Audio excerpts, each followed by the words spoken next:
Bonjour, Véronique Suissa. Bonjour.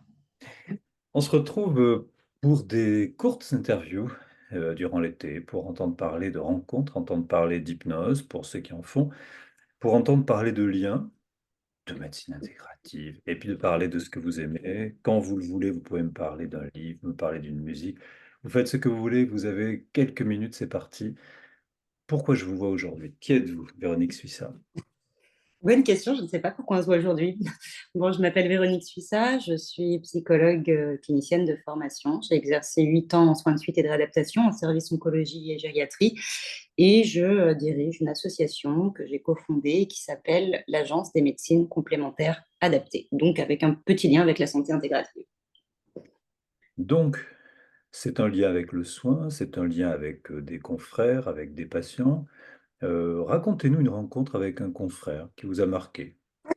Alors, l'association, c'est un lien avec tous les publics. C'est vraiment l'idée de rassembler les acteurs, qu'ils soient citoyens, qu'ils soient praticiens, qu'ils soient experts. Dans les experts, on peut entendre médecins, on peut entendre chercheurs, on peut entendre soignants, on peut entendre élus. Donc, l'idée, c'est de pouvoir décloisonner. Ça, c'est le sens de l'association pour répondre à cette première question. Et sinon, en termes de rencontres professionnelles, je ne peux pas ne pas parler de la première rencontre avec, je dirais, le tout premier médecin que j'ai rencontré et qui s'intéressait à la santé intégrative, même s'il ne le nommait pas comme ça. Donc, je pense à Philippe de Normandie, qui est aujourd'hui un ami très proche. Et ce que je trouve ça intéressant, c'est de pouvoir partager avec vous trois moments clés qui montrent en quoi, en tout cas à mon sens, il a toujours été précurseur à la fois en matière de réflexion et d'action dans le domaine de la santé intégrative. Premier moment, ma rencontre initiale avec le docteur Philippe de Normandie, donc ma directrice d'établissement avec lequel j'ai exercé, me dit Véronique, tu t'intéresses aux thérapies non médicamenteuses, c'est ça Voilà. Je lui réponds, bon, c'est un peu plus vaste le domaine des approches complémentaires, mais oui, évidemment, ce sujet m'intéresse parce que le docteur Philippe de Normandie, qui était à l'époque le directeur général adjoint du groupe coréen, souhaite monter un comité de recherche sur ces questions et les déployer dans les établissements sanitaires et médico-sociaux du groupe. Donc là, vraiment un étonnement énorme, parce qu'à l'époque, en milieu de soins, on parle de logistique, d'organisation des soins, de coordination, parfois un petit peu d'éthique, mais on ne parle pas de thérapie non médicamenteuse, on ne parle pas de pratiques complémentaires, on ne parle pas de tout ça. Donc, première rencontre, je le rencontre très très rapidement, ça dure plus de 2 heures, donc je ne détaillerai pas toute la rencontre, mais qui m'a laissé effectivement beaucoup de jolis souvenirs. Et surtout, ce que je retiens, c'est tout le discours qu'il pouvait avoir. Il ne parlait pas de logistique, il ne parlait pas de coordination des soins, il ne parlait pas de tout ça, mais il parlait d'humanisation des soins, il parlait de l'importance du soin relationnel, il parlait des valeurs des patients, il parlait d'adaptation aux attentes, d'innovation, d'approche non médicamenteuse. Je me souviens d'une anecdote, il me disait, mais moi, quand j'opère quelqu'un, un patient, par exemple, si je lui opère sa main, je lui demande, mais pourquoi vous voulez garder votre main? C'est pour mettre votre alliance, c'est pour faire de la pêche, et en fonction, je vais avoir une attention particulière. Et là, à mon sens, dans son discours, dans sa façon de penser, dans sa façon de concevoir le soin, il était précurseur. Deuxième moment, ma soutenance de thèse, parce que je ne concevais pas soutenir ma thèse sans qu'il soit présent. Il clôture cette thèse de manière magistrale, évidemment, à son image, mais surtout, il m'interpelle sur une question, mais à laquelle je n'avais absolument pas pensé. J'avais pensé à beaucoup de choses, mais alors pas à ça. Et en fait, il me demande quel sens pourrait avoir le recours aux pratiques complémentaires, non pas pour les patients, mais pour les soignants. Alors, je ne me rappelle plus de ma réponse, pour être tout à fait honnête. Cette question m'a tellement marquée que j'en ai oublié ma réponse. Mais n'empêche que là aussi, il était précurseur. On l'a vu quelques années plus tard avec la Covid. D'ailleurs, on avait participé à une étude qui avait été menée par l'association Soins en Coutelle de Santé, qui explorait les attentes des soignants qui étaient dans une situation évidemment dramatique. Et ressortait dans cette étude pour 51% la demande d'un accès au soutien psychologique et pour 75% un demande à l'accès aux pratiques complémentaires. Et ensuite, on a vu émerger des dispositifs terrain, on a vu émerger des bulles bien-être, on a vu émerger des dispositifs au sein de CHU, je pense à l'IMIC, au CHU de Bordeaux, qui propose des approches complémentaires comme l'hypnose et la méditation pour des soignants. Et donc là encore, j'ai envie de dire, effectivement, il avait été éminemment précurseur. Et troisième moment, c'est notre échange avec Philippe de Normandie au ministère de la Santé où on a rencontré Jérôme Salomon, et puis on fait un point sur tout un tas d'actions qu'on avait pu mener dans le domaine, des approches complémentaires. On est entre deux confinements, l'urgence, c'est certainement pas les pratiques complémentaires au niveau étatique. Et puis, on sort de là, un rendez-vous très fructueux. Hein. Jérôme Salomon lui-même nous encourage à s'investir, à continuer de s'investir dans le domaine, mais comment, pourquoi, enfin, de quelle manière. Et en sortant de là, c'est vrai, Philippe, à nouveau, qui est encore précurseur, qui dit, mais là, c'est le moment, il faut y aller, je sens bien qu'il y a quelque chose, qu'il se passe quelque chose, qu'il y a tout un tas d'initiatives ici et là, qu'il y a des études qui émergent. Voilà, c'est le moment de saisir de tout ça et de créer une structure. Et en fait, ça a été la création de l'association, de l'Agence des médecines complémentaires adaptées. Et il avait raison. Et en fait, finalement, notre action, elle a consisté à rassembler tout un écosystème qui existait déjà, qui était émergent, qui se développait.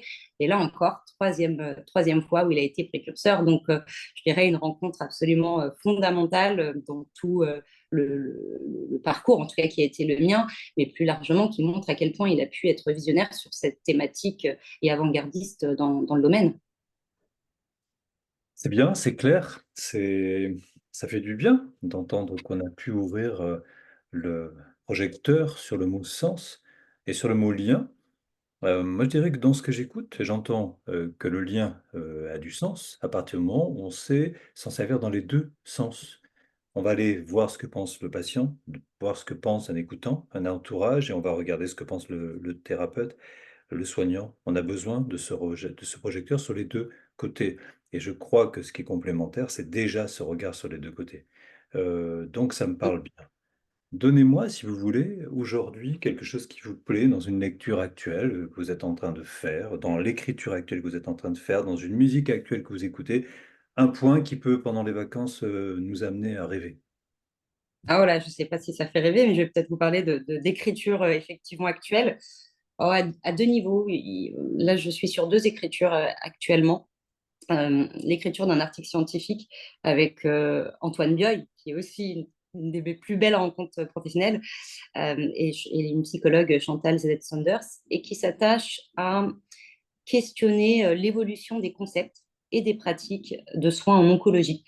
Et je le trouve très intéressant, enfin, en tout cas, c'est la façon dont on a pensé cet article, parce qu'il invite à repenser tout le cheminement en matière de soins et en matière de soins relationnels également, en questionnant finalement les soins de support, qu'est-ce qu'ils impliquent concrètement sur le terrain, mais aussi la façon dont ces soins de support se sont ouverts à d'autres pratiques et notamment à ces médecines complémentaires. Qu'est-ce qu'on y met derrière, jusqu'à quel point elles se sont ouvertes de manière presque illimitée, en tout cas de manière non structurée, et puis comment on a glissé petit à petit vers un autre concept, celui de la médecine intégrative, qui justement délimite un petit peu mieux le champ des pratiques qu'elle propose, voire son ouverture vers le concept de santé intégrative.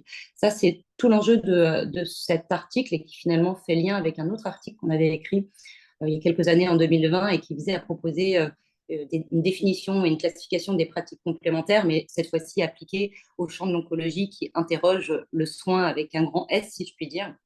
Puis une deuxième écriture qui est actuelle et qui s'adresse cette fois-ci plutôt au grand public. C'est un ouvrage qui est écrit aux éditions Michalot et qui a vocation à faire le point, qui s'appellera Médecine et complémentaire et alternative, vérité et contre-vérité. Donc ça pose un petit peu le cadre avec deux objectifs. Je dirais que le premier, c'est de pouvoir permettre de donner une vision plus claire du secteur. Qu'est-ce qu'on entend par le secteur du bien-être et des pratiques complémentaires? Et le deuxième, de pouvoir éclairer les débats. Donc, qu'est-ce que j'entends par là? Éclairer les secteurs, c'est expliquer déjà en quoi et pourquoi s'installe aujourd'hui une société du bien-être, on va le dire simplement. Quel est aussi le rapport aujourd'hui actuel qu'on entretient actuellement, en tout cas que les citoyens entretiennent actuellement à leur santé, mais aussi questionner le rapport peut-être ambigu qu'entretient la médecine avec ses pratiques complémentaires. C'est aussi parler de déshumanisation du soin et la manière dont il se matérialise sur le terrain et en même temps le paradoxe avec la volonté de la médecine de le réhumaniser. Pardon. Et puis en termes de débat, ça va être questionner tous les débats, faire quelques-uns des grands débats qui articulent aujourd'hui le domaine, et je pense notamment à la question de la terminologie, hein, pourquoi on les appelle comme ci, comme ça, est-ce qu'il faut les appeler médecine complémentaire, alternative, médecine intégrative, santé intégrative, qu'est-ce qu'il y a derrière tous ces termes-là et pourquoi ça fait débat. C'est aussi parler pratiques complémentaires qui seraient reconnues ou pas reconnues. Donc, qu'est-ce qu'on entend par reconnu? Reconnu par qui? Par quoi? Pourquoi? Par la science? Par la loi? Par la formation? Parce que c'est pas du tout la même chose. Reconnu pour le citoyen, etc. Donc, on peut dérouler encore plus loin. C'est aussi parler d'un enjeu, en tout cas d'un débat qui est sensible et qui émerge, notamment avec cette tendance à la sectarisation dans le domaine qui peut exister, mais cette tendance peut-être un peu simpliste à faire un lien entre recours aux médecines complémentaires et refus de traitement curatif. Est-ce que vraiment c'est si fréquent que ça? Est-ce que c'est marginal quand ça arrive? Parce que malheureusement, oui, ça arrive. Qu'est-ce que ça vient de dire? Qu'est-ce qu'il y a derrière? Qui sont véritablement les charlatans de la santé?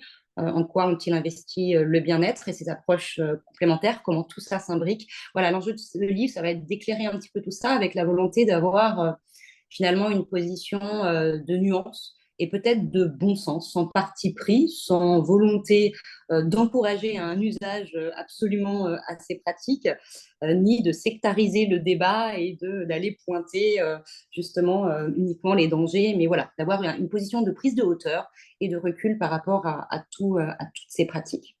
Alors déjà, merci. C'est bien d'écrire ce qu'on pense, c'est bien d'écrire quelque chose qui amène un peu d'apaisement et qui donne envie de comprendre avant même de se dire qu'est-ce que j'en pense. Les écrits dont vous parlez, qu'il s'agisse d'un écrit pour une revue ou d'un écrit pour un livre, vont prendre du sens à partir du moment où ils font lien. On est en train de parler d'humaniser quelque chose, peut-être de réhumaniser quelque chose, d'ailleurs, réhumaniser un lien qui s'est abîmé avec le temps, à cause de l'histoire, à cause de l'évolution de notre société. Et donc aujourd'hui, alors qu'on a des spécialistes de toute partie du corps, on ne doit pas oublier que chaque partie appartient au corps et le corps bouge dans un esprit, cet esprit dans une société. Donc c'est dit très vite, mais c'est bien de pouvoir le poser avec un livre qui va donner en fait un contour et des limites pour réfléchir et pour partager. J'espère pouvoir m'intégrer dans ces discussions, ça me paraît passionnant. Une musique qui vous plaît beaucoup actuellement. Une musique qui me plaît beaucoup, celle que j'écoute en ce moment, elle s'appelle Merci.